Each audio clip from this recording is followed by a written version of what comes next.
Welcome everyone to Western Mass News Digital Edition. I'm Chris Pisano. And I'm Amanda Martin Ryan. We start today with local reaction after a deal was announced for a ceasefire in the Israel and Hamas war. The phrase of the day was cautiously optimistic. The interim CEO of the Jewish Federation of Western Mass says that he does feel celebratory, but it's a wary celebration.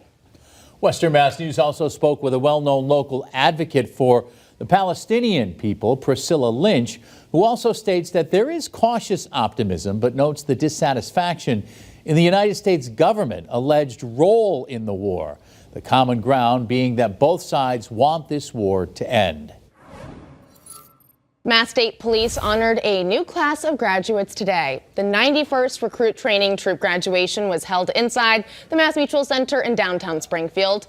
The graduates taking the oath of office today after completing a 23-week training program. Governor Maura Healey says that the state is now stronger and safer with this new class. She recognizes their dedication to the challenges ahead and pledged the state's support, particularly in light of recent protests in Boston.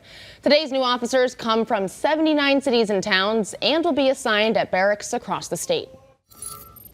In Orange, a man is dead after a skydiving accident over the weekend. The victim, identified as 62-year-old Robert Sabo of Connecticut, was taken to UMass Medical Center in Worcester, where he died Tuesday night.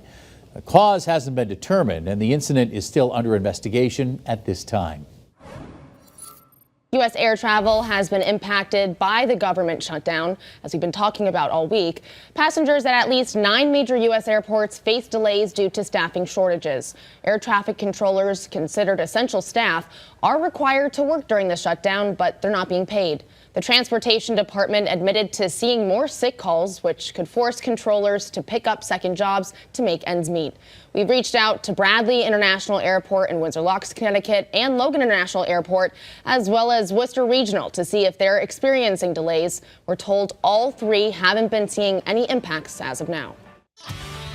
All right, weather-wise today, turning out to be a stunning blue sky type day today, but a chilly feel, certainly needing the fall jacket. Our high temperature so far, 56 degrees with a breeze too. Look at that dew point, 23. Now with a clear sky hanging in there tonight and the wind diminishing, our temperatures have the potential to fall to the dew points. That means a lot of us tonight are going to be down into the 20s. So we are talking about a hard freeze across Western Mass.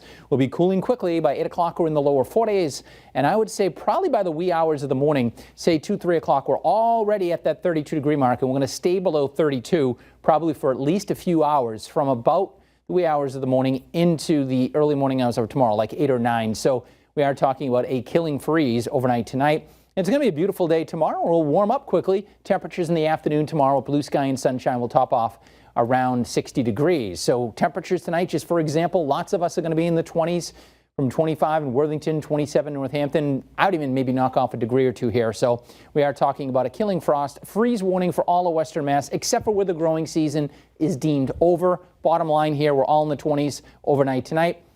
And again, it's a hard freeze with temperatures that will likely be below 28 degrees. So certainly bring in potted plants, cover up any plants obviously you can't bring in, cover them up with sheets, and to mulch or water the plants too. That often will help in dealing with cold temperatures like this. So for your Friday tomorrow, beautiful day after that frosty start.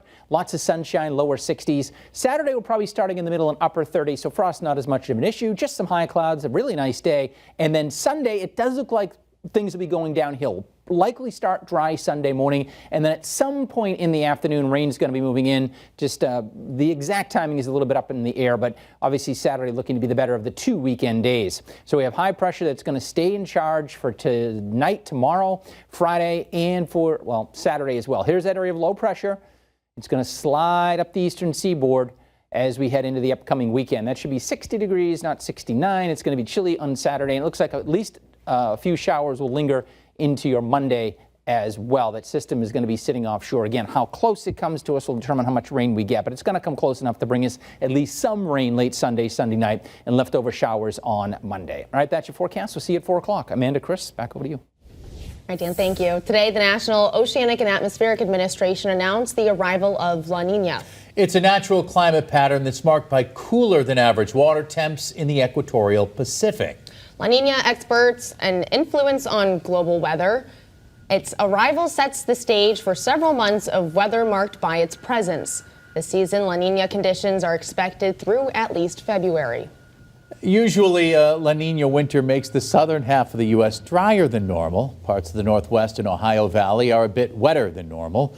Usually makes temperatures warmer or cooler than normal, depending on the region. That's all the time we have for today. Thanks for watching today's Western Mass News Digital Edition. And be sure to tune into Western Mass News at 4 coming up soon on ABC 40. Have a great day.